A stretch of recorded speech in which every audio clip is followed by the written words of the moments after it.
মিরপুরের বাউনিয়াবাদে অটোরিকশা গ্যারেজে পুলিশ অভিযান চালিয়ে ১৫৩ বস্তা অবৈধভাবে রাখা বা পাচার করা চাল জব্দ করার ঘটনাটি তুলে ধরেছে এই সংবাদ।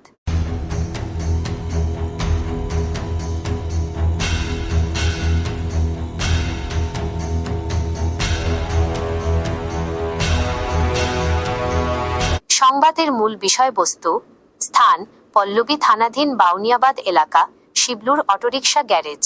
ঘটনা: পল্লবী থানা পুলিশের বিশেষ অভিযানে ১৫৩ বস্তা চাল উদ্ধার।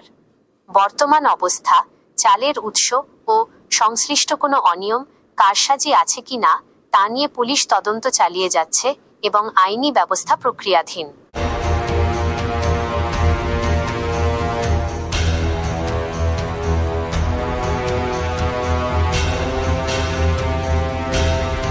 এই ঘটনা সংক্রান্ত অন্য কোনো সাম্প্রতিক আপডেট